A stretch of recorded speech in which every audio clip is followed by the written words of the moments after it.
Mientras el país se hunde en la inseguridad, la corrupción y el desprecio por la verdad, hay quienes creen que la solución es silenciar al que piensa distinto. Esta semana, Johannes Kaiser, en entrevista con Patagonia Radio, lanzó una acusación directa. No nos están invitando a debates porque tienen temor de confrontar nuestras ideas para Chile. Y es que en un país donde se normaliza el caos, lo que más temen los poderosos no es la violencia, sino la coherencia. No es el extremismo, sino la claridad de un discurso que les incomoda. Porque cuando un candidato pone sobre la mesa propuestas concretas, aunque incómodas, la respuesta del sistema no es discutirlas, sino apagarlas. ¿Qué clase de democracia es esta, si solo se escucha a los que repiten el mismo libreto de siempre? Escucha con atención estas declaraciones. Muy bien, tal como les comentaba en el bloque anterior, hoy tenemos la posibilidad de conversar con uno de los candidatos presidenciales. Estamos en línea con Johannes Kaiser, candidato del Partido Nacional Libertario, a quien lo tenemos acá en línea. Johannes, muchas gracias por esta entrevista con Patagonia Radio. Muchísimas gracias por la invitación, encantado de acompañarlos. Sí, bueno, primera vez que tenemos la opción de conversar con usted como candidato y por supuesto queríamos conocer mucho más de sus propuestas, pero quisiera partir esta conversación básicamente por un tema, ¿no? La semana pasada tuvo lugar el Salmon Summit, esta cumbre del salmón, en el cual se invitaron a 3 de los candidatos presidenciales y uno de los que no participó o fue invitado fue Johannes Kaiser, o sea, usted. Cuéntenos, ¿qué opinión le merece esta situación? Porque también hubo otros encuentros donde tampoco han participado o han tenido la posibilidad de interactuar. Sí, bueno, yo espero que esto no sea una práctica para excluirnos de los debates en razón de un temor a confrontar nuestras ideas.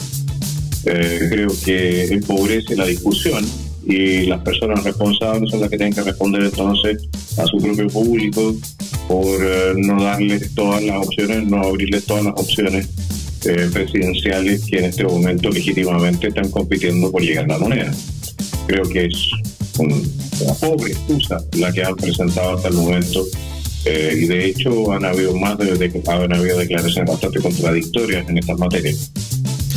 A propósito, en el caso de haber participado en este evento, en este encuentro del salmón, que es tan importante para nuestra región de los lagos, ¿en qué cosas habría puesto énfasis?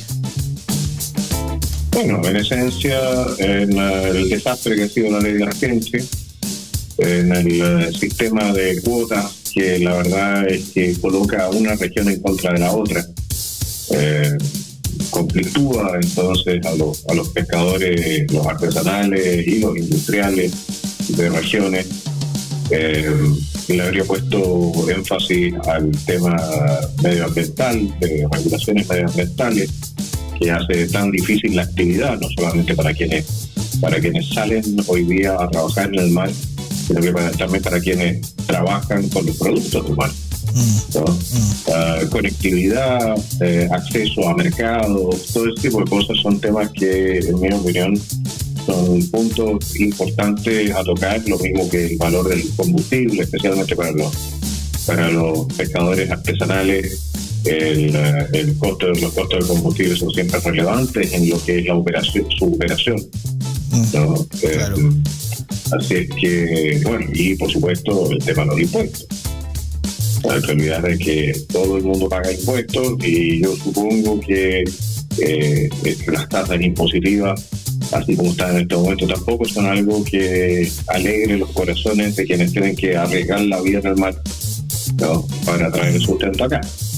Ahora bien, dentro de las medidas así, la medida 1, la piedra de tope, para poner todavía en el contexto de esta actividad pesquera, acuícola, es la ley Lafkenche. Esa sería la primera, digamos, si fuera eventualmente presidente, la primera medida, primera derogación, ¿derogaría o mejoraría la ley Lafkenche? No, yo trataría de derogarla. Así. Creo que todas estas leyes indigenistas lo que han hecho ha sido empezar a crear grupos privilegiados y han tensionado las relaciones entre los chilenos, generando entonces también una economía una actividad económica en torno a una legislación que no beneficia especialmente, no beneficia a quienes debía beneficiar y daña a quienes no debería dañar. En ese sentido, yo creo en la igualdad ante la ley. En la única igualdad en la cual realmente creo es que todos debiésemos ser tratados iguales ante la ley. Y no puede ser que nos digan, ¿saben qué más? Usted en el territorio chileno, por el hecho de no pertenecer o no estar inscrito en la CONADI, usted entonces tiene menos derechos que otro. Eso es inaceptable y yo no estoy dispuesto a avalar una locura como esa. Estoy conversando con Johannes Kaiser, precandidato, corrijo, había dicho candidato, es precandidato aún, ¿no? Presidencial por el Partido Nacional Libertario. Soy candidato nominado por el Partido Nacional Libertario, pero precandidato a la presidencia, todavía no estamos inscritos en el CPI, correcto. Ok.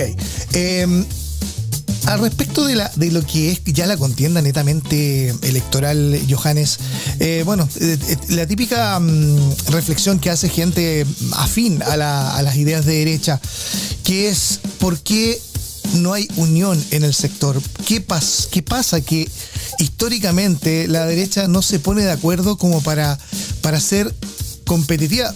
A propósito de los resultados que uno ha visto en las encuestas, si hubiera una fuerza unificada, la derecha arrasaría en primera vuelta en la siguiente elección, en la próxima elección. ¿Qué es lo que pasa que no existe esa unión o se hace difícil ver que existe unidad en el sector? Bueno, la unión se genera en torno a una gestión política común, ¿no es cierto? Uh-huh. Es decir, si nosotros queremos lo mismo, entonces estamos unidos. El problema es cuando no queremos lo mismo, porque entonces la unión se hace difícil. Si usted analiza lo que ha sido la gestión política de Chile Vamos, por ejemplo, los últimos 5, 8, 10 años, se da cuenta de que hay razones por las cuales tenemos diferencias. Lo mismo nos pasó al final con republicanos en el último proceso constitucional. No es casualidad de que haya más formaciones políticas en este momento. Al final han sido el resultado, ¿no?, de tensiones muy grandes al momento de tomar ciertas decisiones que han sido trascendentales para nuestra república. En ese sentido, hay visiones que son distintas. Yo, por ejemplo, no habría negociado la reforma de pensiones así como se negoció con la ministra Jara. No lo habría hecho. No habría entregado un crédito de los trabajadores al Estado. Tampoco habría iniciado un segundo proceso constitucional sin pasar por el plebiscito de entrada, de preguntarle a la gente si quería un segundo proceso. No habría ignorado el artículo 142 de la Constitución. No habría aprobado, por ejemplo, la ley de la agencia. No habría aprobado el convenio 169 de la OIT. Hay muchas normas donde efectivamente nosotros tenemos posiciones políticas que son distintas. Nosotros somos partidarios de bajar impuestos de manera radical, para reducir el tamaño del Estado de manera radical para devolverle músculo, es decir, reducir el tamaño del Estado en lo administrativo y aumentar el tamaño del Estado en lo operativo, si lo quiere decir así, ¿ya? Las otras aproximaciones son más tímidas en esta materia. Y claro que hay en ese sentido entonces ofertas políticas distintas. Si eso no es ninguna novedad. Y por lo demás, recordar una cosa, lo que se conoce hoy día por derecha en Chile, ¿verdad?, es un corchete que une a lo que fueron los tradicionales conservadores con los liberales, que para más remate en su época se agarraron incluso a balazos por sus diferencias. Se hubo una guerra civil. Claro. Entonces, no hay que ignorar que teniendo muchas cosas en común, tenemos también diferencias que son importantes y que yo creo que, mire, si en un sistema democrático no es tan terrible tener diferencias. Claro, pero lo que uno puede ver al frente, disculpa, Johannes, sí, pero lo que uno puede ver al frente, la otra vereda, a la izquierda, uno ve que muchas veces se cede mucho, ¿no?, en ciertas posiciones con tal de ser competitivos electoralmente. Entonces, y lo estamos viendo hoy día, ¿no?, después de lo que pasó con el anterior proceso de definición de candidatos, no hablo del de actual, sino que el anterior, donde el PPD, el Partido Socialista, fueron humillados prácticamente tanto por el Frente Amplio y el Partido Comunista, ¿no? Pero aún así el Partido Socialista y el PPD siguieron tras un ideal que bueno, digamos, les da supervivencia. Eso no tiene sentido. Hay una diferencia esencial. A ver. La diferencia esencial es la siguiente. En la derecha tenemos diferencias respecto de cómo hacer política o de cómo alcanzar ciertos objetivos determinados, ¿ya? Ajá. Y en ese sentido, o incluso el problema de principio. En la izquierda lo que usted tiene es unidad en torno a los cargos. A ellos les interesa, son profundamente pragmáticos. A ellos les interesa el poder. El poder significa acceso a recursos económicos, significa acceso a poder. Entonces, manejar el Estado, tener espacios de influencia, que significan una buena vida para quienes participan de esa coalición cuando están dentro del Estado. No digo que en la derecha no sea el caso también, pero allá es mucho más importante que acá. Allá están dispuestos, efectivamente, los cristianos de la democracia cristiana, todos los que quedan, ya, están dispuestos a apoyar a una candidata atea, partidaria del aborto, con tal de mantener sus puestos en el Congreso. O sea, es una cuestión incompatible. Claro, ¿no? Es como lo que está haciendo Aedo, ¿no? Erika Aedo. Exactamente. Entonces están dispuestos a entregarlo todo con tal de no perder las chauchas o el espacio pequeñito de poder que dominan. Y ese tipo de unidad yo lo encuentro una unidad picante. Una unidad así, es una unidad un poco vergonzante. Así como si se pegada con saliva, podría decirse, algo así. Pegada con lucas, pegada con plata. Y eso a mí me da un poco de vergüenza en la actividad política. Yo lo que estoy planteando, nosotros nos articulamos como el Partido Nacional Libertario, en razón de diferencias ideológicas. Yo me lo jugué todo, ahora me estoy yendo de candidato presidencial. Las opciones de ganar, dejémoslo ahí, yo creo que tengo opciones, pero parto de la premisa de que aquí me lo jugué todo y después veré qué es lo que hago y dónde trabajo, me explico lo que voy. Claro. No me vuelve loco quedarme dentro del Estado a tal punto de sacrificar aquellos principios que son la razón por la cual en algún momento yo me peleé yo fui en algún momento militante UDI hace muchos años atrás, renuncié ahí y me peleé con republicanos en el último proceso constitucional. No tendría ningún sentido, ¿no? Claro. Ahora todavía hay tiempo como para tomar definiciones, porque ahora en agosto, ¿no? En agosto ya es cuando ya queda sellado todos los acuerdos, pactos habido y por haber de cara a las próximas elecciones. O sea, todavía hay un margen de maniobra y negociación, me imagino, ¿no? No creo. O sea, hay para quizás para ciertas regiones que son más binominales en materia del Senado, porque evidentemente no le vamos a dar una ventaja innecesaria a quienes desde la izquierda pretenden perpetuar un mal gobierno. Claro. Pero eso no significa que aquí, y por lo demás tampoco es útil. Si no hay que comprarse tampoco lo que dicen, van a disculpar los amigos chilenos, que no hay que comprar lo que dice esta gente como moneda verdadera. El tema de tener una o dos listas, la diferencia matemática de resultados, ¿ya? Incluido también el impacto político que tiene el tener dos listas, no es tanto peor que tener una. De hecho, dependiendo de cómo se articulan las dos listas, pueden lograr el 70 y algo % de los votos. Mientras que con una lista, pongámoslo en la siguiente situación: si fuesen los amarillos, por ejemplo, vamos en una lista, y van amarillos y van nacional libertario en la misma lista. Ajá. ¿Usted cree que los nacional libertarios se sentirían cómodos votando por una lista donde va amarillo? Evidentemente son distintos. Ok, ahora otro ejemplo, la misma lista, van 4 candidatos parlamentarios. No hay ningún solo candidato nacional libertario. Hay 4 candidatos al Parlamento, hay 6 o 7 partidos. ¿Ya?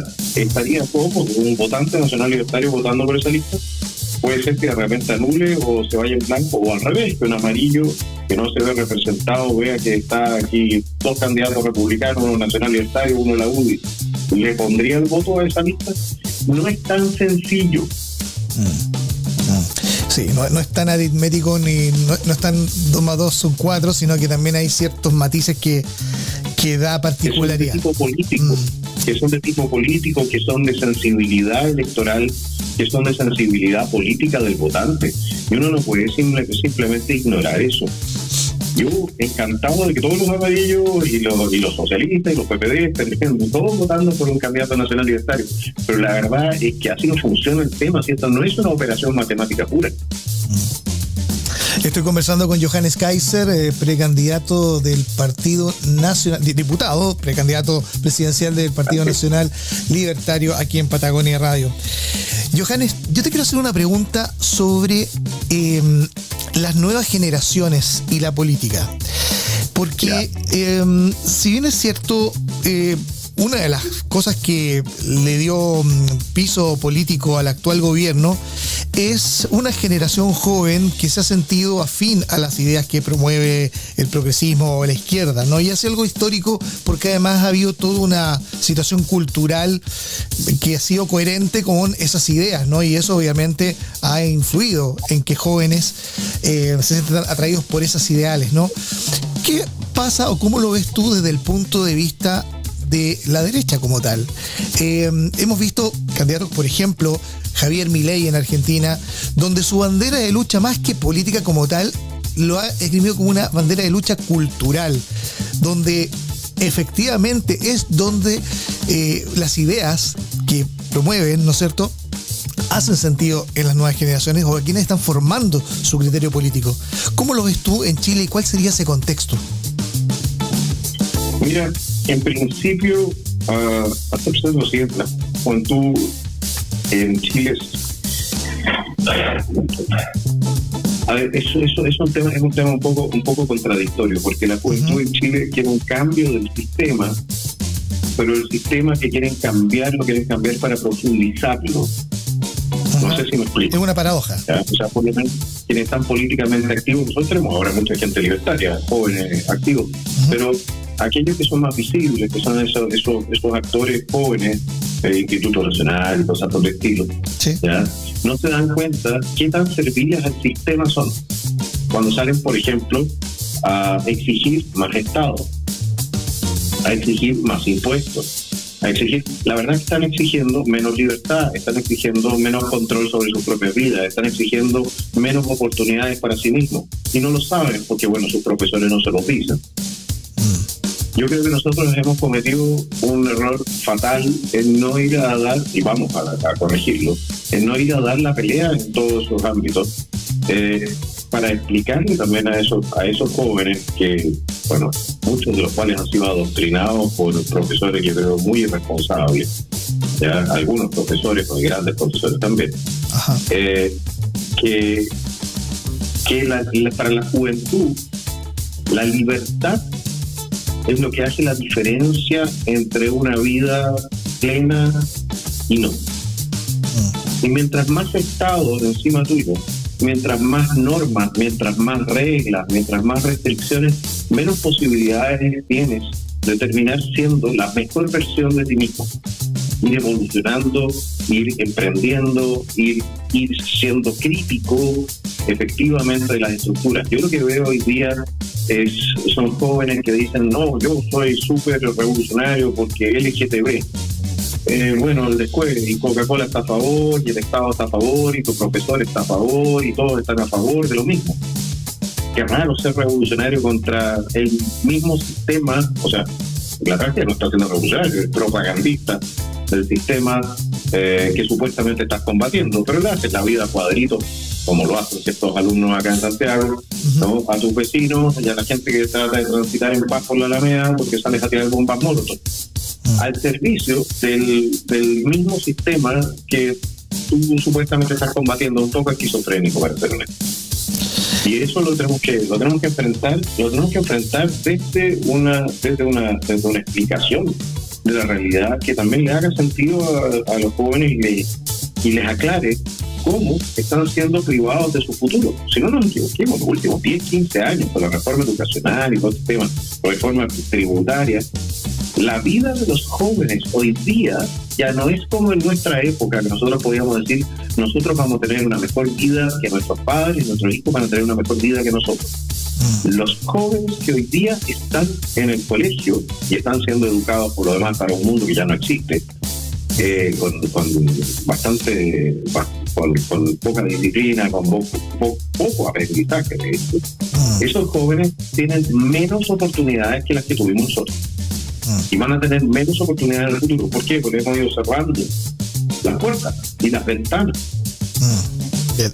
De todas maneras, Johannes, ya como para ir cerrando nuestra conversación, la verdad que quiero tocar un tema que en muchas conversaciones, seguramente en entrevistas que te han hecho previamente, ha sido el primer tema de la tabla, pero acá lo dejamos hacia el final, que tiene que ver con la seguridad. Recientemente presentaste en el equipo a tu encargado de seguridad, el general en retiro de ejército, Luis Felipe Cuellar, ¿no?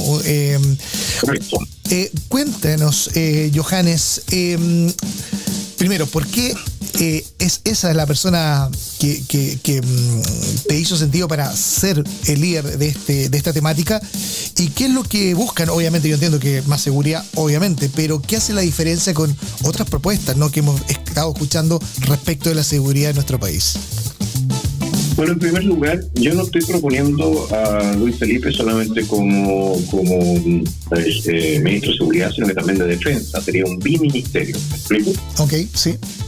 La lógica detrás de esto es articular, coordinar todos los recursos de seguridad que tiene el Estado para ir y solucionar ciertos problemas, bueno, que la verdad es que no tengo que describirlo, todos ustedes lo conocen. Claro. La gracia de Luis Felipe, que estuvo destinado mucho tiempo en el norte, conoce el norte como la palma de su mano, sabe perfectamente cuáles son sabe cuáles son los lugares y cómo podemos controlar la inmigración masiva. ¿De acuerdo? Ese es un punto. Ajá. El segundo punto, él estuvo destinado también a la macrozona sur. Conoce el tipo de conflicto que se está dando ahí. Sabe de Cerro Chuño, sabe entonces también del desafío que significa recuperar poblaciones completas que están bajo control del narco. Y en ese sentido, lo que nosotros estamos tratando de crear es una administración que sea capaz de coordinar de manera holística todos los recursos del Estado para recuperar el control y poner la ley en todo el territorio nacional. Para eso necesita una persona que tenga una visión de Estado mayor, que tenga comprensión del fenómeno del poder, que tenga comprensión del fenómeno del uso de la fuerza y que sea capaz de generar confianza también en carabineros, en funcionarios de investigaciones, en gendarmería y en, por supuesto, los funcionarios de las Fuerzas Armadas y las Fuerzas Armadas. Johannes. Porque el tema de la confianza también es esencial para que los funcionarios, nuestros soldados, nuestros marinos, nuestros aviadores, nuestros carabineros estén dispuestos a ir y cumplir las misiones que les vamos a encomendar. Johannes, te quiero hacer una pregunta en relación a el estado actual de, por ejemplo, la subsecretaría de Defensa, ¿no? Entendemos que hay personas vinculadas al Partido Comunista que están en esa área, ¿no es cierto?, de la defensa nacional. ¿Qué opinión te merece eso? Porque por ahí hemos visto algunas publicaciones también en redes sociales que llaman o tienen cierta suspicacia respecto de esa situación. Bueno, yo en su momento, el señor Eidelstein se llama, yo en su momento les paramos el carro porque trataron de cambiar los planes de educación de las Fuerzas Armadas y de Orden para transformarlo en sentido de adoctrinamiento. Les paramos los carros en esa materia. Esa subsecretaría tiene mucho que ver con las destinaciones. Ajá. Los funcionarios tienen entonces ahora mucho acceso a información sobre nuestros oficiales, suboficiales, soldados profesionales. Yo creo que no es casualidad que el Partido Comunista haya pedido esa subsecretaría. ¿Por qué? Y efectivamente, porque le da mucho material de inteligencia sobre nuestro personal. Pero ¿con qué razón? ¿Cuál sería el fondo de aquello? O sea, bueno, el fondo del Partido Comunista es el que ellos han declarado siempre y que declaró hace poco, cuando ayer, el señor Jadue de nuevo. Es la toma del poder total. Y quien no lo crea no entiende a lo que estamos confrontados con el Partido Comunista. El Partido Comunista no es... sigue siendo el mismo Partido Comunista que fue siempre, no ha cambiado nada. ¿Cuál es la lógica de tratar de mentirnos a nosotros mismos y decir, no, si es otra cosa? Siempre ha sido lo mismo, siguen siendo los mismos, las mismas personas, las mismas caras, por lo demás muchas veces, que siguen teniendo los mismos amigos a nivel internacional, que siguen respaldando las mismas actitudes violentistas a nivel nacional. En Chile votaron varias veces en contra de iniciativas que llamaban a los partidos políticos a rechazar la violencia como método de acción política. Siguen declarándose marxistas-leninistas, lo cual significa que se declaran contrarios a la democracia que le llaman liberal o burguesa, que es la democracia con más de un partido político entre los cuales usted puede elegir, ¿ya? Que es la democracia que nosotros vamos a elegir y hay más de una cosa para elegir. Entonces, evidentemente que todos sus accionarios están dentro del marco de lo que pretenden alcanzar, y lo que pretende alcanzar el Partido Comunista en algún momento, porque está escrito así, no es porque lo diga yo, es en algún momento alcanzar el poder total y pasar entonces al socialismo, y del socialismo en algún momento, por algún arte de magia, pasan entonces a la sociedad comunista, donde desaparece el Estado. Es bien interesante la mutación que proponen. Pero a veces el Partido Comunista siempre ha sido así, y el que no lo cree, bueno, está como el sapo en la fábula del sapo y la rana, o sea, del escorpión y la rana. Exacto. Bien, Johannes. Bueno, ya estamos en la hora. Queríamos agradecerle la oportunidad de conversar aquí con Patagonia Radio. Y por supuesto la próxima visita acá a Puerto Montt lo queremos en el estudio, Johannes. Pero yo encantado de estar por allá y de visitarlo. Vamos a ver cuando se nos da de nuevo la ocasión. Yo siempre viajo con mucho cuidado al sur, porque cuando estoy allá me cuesta mucho volverme para el norte. Sí, me imagino. Bueno, Johannes, muchísimas gracias y bueno, quedamos en contacto y bueno, obviamente atentos a cómo va evolucionando esta fase de la campaña. Muy buenas tardes, gracias. No hay nada más cobarde que un país que presume de pluralismo, pero le cierra el micrófono a quien piensa distinto. Si realmente vivimos en una democracia, entonces, ¿por qué tanto miedo a debatir? ¿Por qué el silencio cuando se trata de enfrentar ideas con argumentos y no con descalificaciones? Lo que dijo Johannes Kaiser puede gustarte o no, pero lo que no podemos aceptar es que se excluya una voz simplemente porque incomoda al establishment. La democracia no es un club de amigos con pensamiento único. Es una arena de ideas. Y quien teme debatir, ya perdió. ¿Y tú qué opinas? ¿Hay miedo al debate real en Chile? Déjalo en los comentarios. No te vayas sin pensar, sin cuestionar, sin decir lo que muchos callan. Porque el país lo construimos entre todos, aunque algunos prefieran que lo hagan unos pocos.